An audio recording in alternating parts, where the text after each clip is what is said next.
Good evening, I am Richie Cayetano, the director and writer of From the Soul. I am an 18-year-old Mexican Guatemalan American. At a very young age, life took an unexpected turn and I moved to Guatemala, my mom's home country.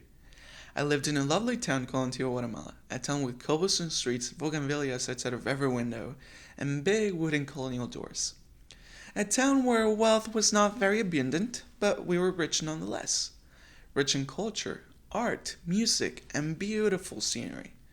The same scenery that later on would inspire the place where my short, From the Soul, takes place. In my early childhood, I didn't really have access to a movie theater. Movies were a luxury that we could rarely afford. And as a matter of fact, in Antigua there wasn't a movie theater. The nearest one was in the capital of the country, which was about a 3 hours car ride from home. So seeing stories on the big screen wasn't a very realistic option for me. So I had to get creative. The only place for me to see these amazing stories filled with crazy adventures play out was my head, with the help of the only accessible superpower that I had, which was my imagination. I would be the director of these stories alongside an amazing writer that also happens to be a friend that we all share, called creativity. All of my stories feature one star character, my Woody from Toy Story. The Woody that I had brought from the US to Guatemala. He was my friend. He was there since I could remember. He was the star of all the movies that would play out in my head and my companion through tough times. Woody and I took on many adventures together, and just how life took an unexpected turn pretty early on, later on in life it had brought me back to a place where I always belonged. I returned to my home, to the place that witnessed my birth, to the land where dreams come true, and where you can become that person that you always dreamed to be. Life had brought me back to my country.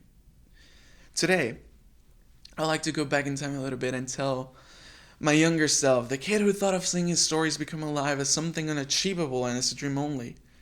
I like to tell him that we're starting to build upon the dream together with my fellow Film2Future students. This is only the beginning for all of us, and there is still a very long way that lies ahead.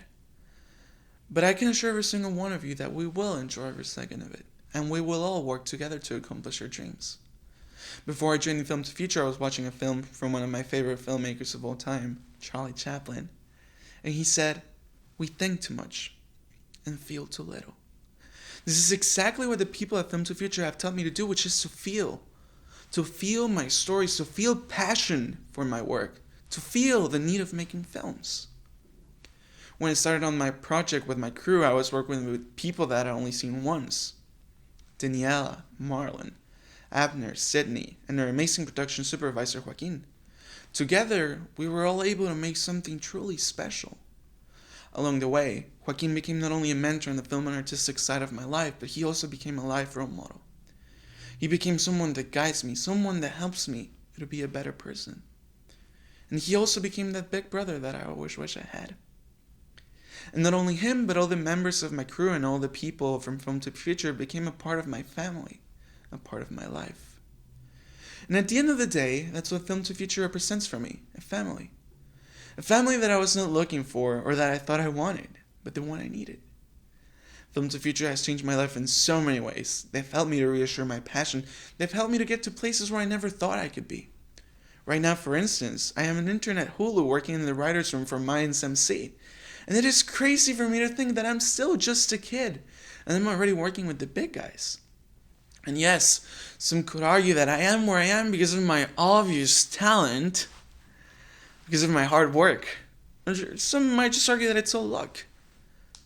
But always remember, talent without a mentor is meaningless.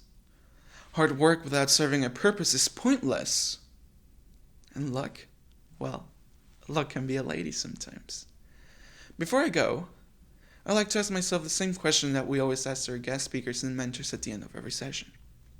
If you could give us one piece of advice, what would that advice be? And my advice for everyone here tonight, ladies and gentlemen, is to not let perfection be the enemy of greatness. Thank you.